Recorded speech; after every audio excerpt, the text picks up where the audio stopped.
नमस्ते प्रिय साथियों, मैं शिवांगी आपकी साथी इस आत्मिक जागृति की यात्रा में।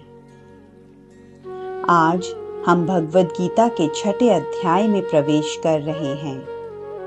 यह अध्याय हमें ध्यान, आंतरिक अनुशासन और मन को नियंत्रित करने की सरल और गहरी कला सिखाता है। पिछले अध्याय में हमने जाना था कि सच्चा त्याग संसार छोड़ने में नहीं, बल्कि अपने कर्मों में आसक्ति छोड़ने में है। अब हम आगे बढ़ते हैं। शांति, ध्यान और मन की सहज शक्ति की ओर। श्री कृष्ण कहते हैं, योगी का मार्ग दुनिया से भागने में नहीं, बल्कि उसी दुनिया में रहते हुए भीतर शांति पाने में है। अब अपनी आंखें बंद करें और महसूस करें आपका शरीर जमीन पर सुरक्षित और स्थिर है। धरती की गर्मी और स्थिरता आपको वर्तमान क्षण में थामे हुए है। अब धीरे धीरे गहरी सांस लें और धीरे धीरे छोड़ें। कंधों को ढीला करें और विचारों को शांत तालाब की तरह ठहरने दें। अब कल्पना करें कि ऊपर से सुनहरी रोशनी आपके सिर से होती हुई हृदय में उतर रही है और पूरे शरीर में फैल रही है।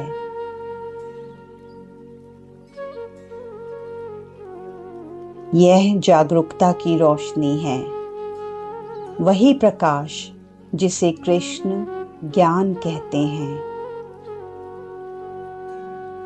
अब कल्पना करें, आपके सामने कुरुक्षेत्र का पवित्र मैदान है। यह कोई बाहरी युद्ध भूमि नहीं, बल्कि आपके मन और हृदय का आंतरिक मैदान है।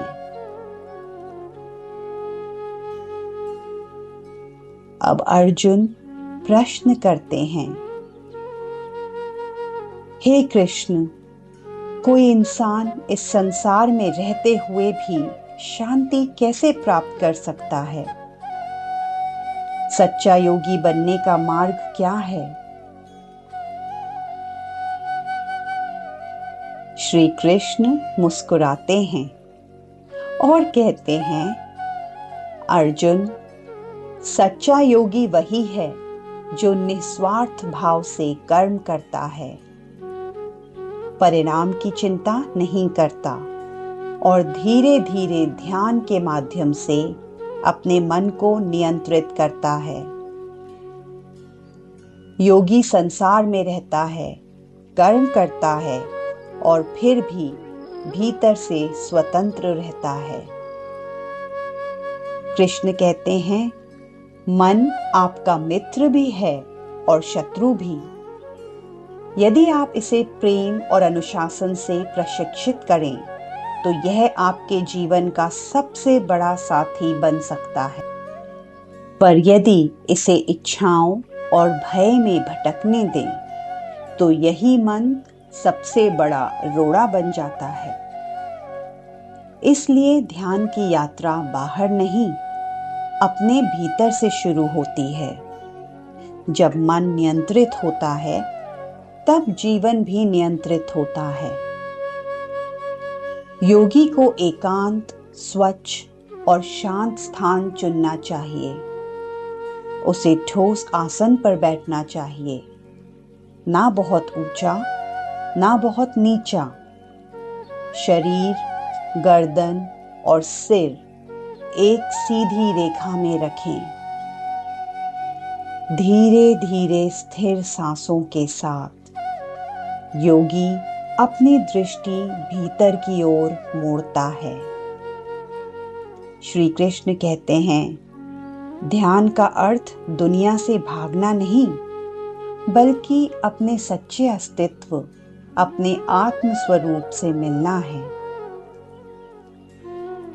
कृष्ण हमें याद दिलाते हैं, जो मनुष्य बहुत ज्यादा या बहुत कम खाते हैं, बहुत ज्यादा या बहुत कम सोते हैं, उनके लिए मन की शांति पाना कठिन हो जाता है।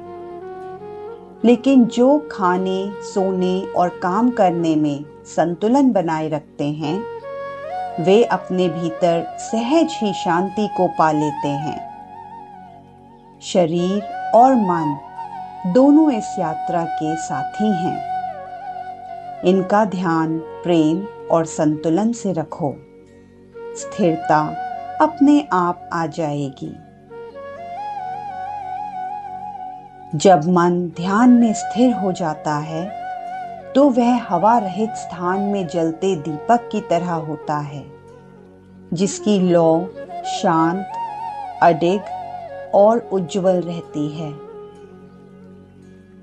जब विचार अतीत और भविष्य के बीच डगमगाना छोड़ देते हैं, तो चेतना की रोशनी भीतर स्थिर होकर चमकने लगती है और उसी स्थिरता में जन्म लेती है एक गहरी, असीम शांति और आनंद की अनुभूति। श्री कृष्ण आगे कहते हैं, जब साधक जागरूकता में स्थिर रहता है, तो वह खुद को केवल शरीर या मन तक सीमित नहीं मानता।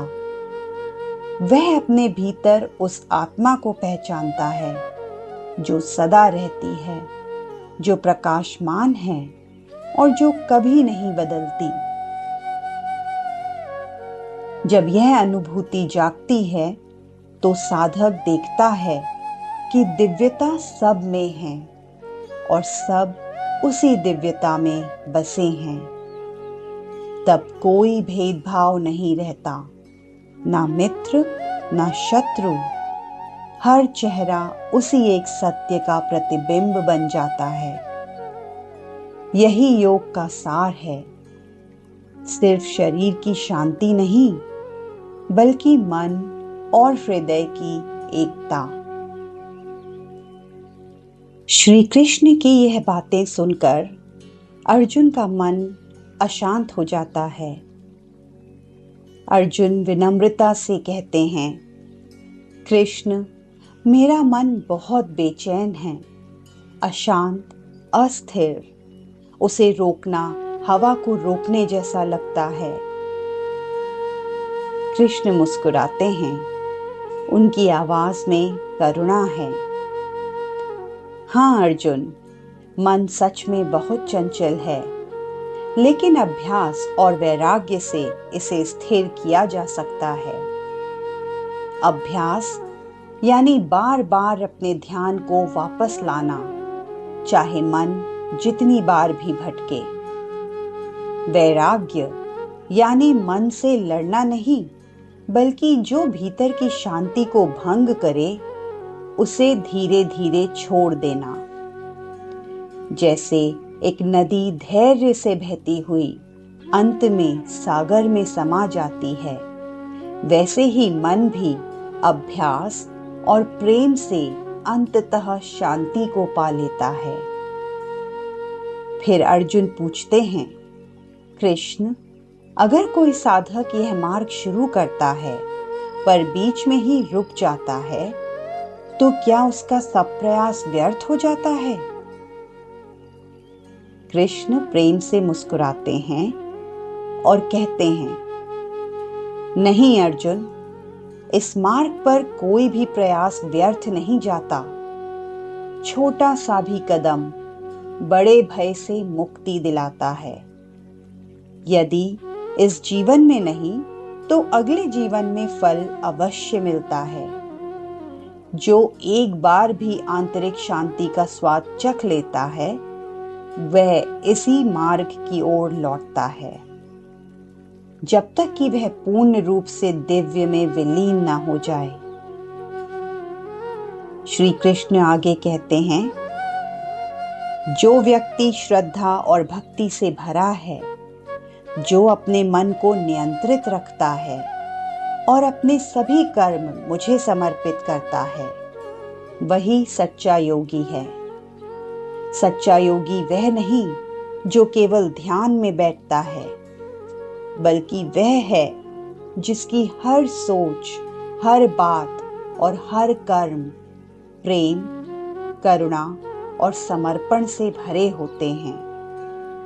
वह संसार में रहता है, सबके बीच कार्य करता है, सेवा करता है, सबको प्रेम, दया और आनंद बांटता है, फिर भी उसका हृदय भीतर से हमेशा शांत रहता है। और अब इस भीतर की शांति को महसूस करते हुए हम भी अपनी चेतना को वर्तमान क्षण में ले चलें। जिस तरह योगी का मन क्रियाओं के बीच स्थिर रहता है, वैसे ही हम भी अपनी सांसों को सहजता से महसूस करें और इस शांति को अपने हृदय में आमंत्रित करें।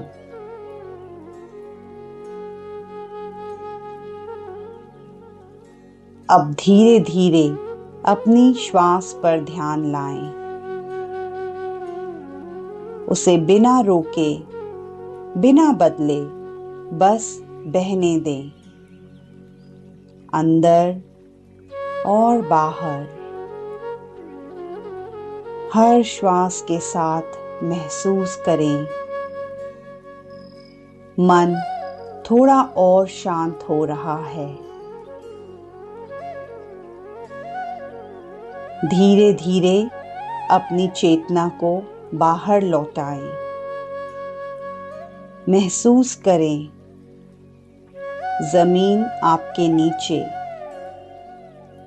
सांस आपके भीतर और भीतर एक हल्की मधुर शांति अब भी बनी हुई है। अब कृष्ण के वचन भीतर गूंजते हुए महसूस करें। जब व्यक्ति का मन नियंत्रित होता है, तो वह आत्मा का मित्र बन जाता है। ध्यान द्वारा व्यक्ति मुझे सब में देखता है और सबको मुझ में अनुभव करता है।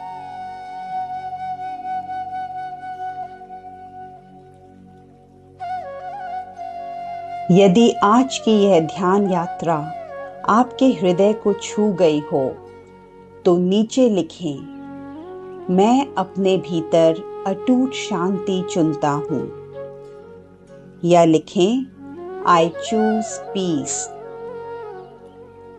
क्योंकि जब एक हृदय शांति चुनता है, तो सैकड़ों और दिलों को उसकी दिशा मिलती है। मैं शिवांगी, आपकी साथी इस आंतरिक यात्रा में, जहां हम कृष्ण से मिलते हैं, किसी युद्ध भूमि पर नहीं, बल्कि अपने हृदय के शांत मंदिर में, जहां वह कहते हैं, जो व्यक्ति मन को नियंत्रित करता है, वही जीवन को नियंत्रित करता है। जय श्री कृष्णा।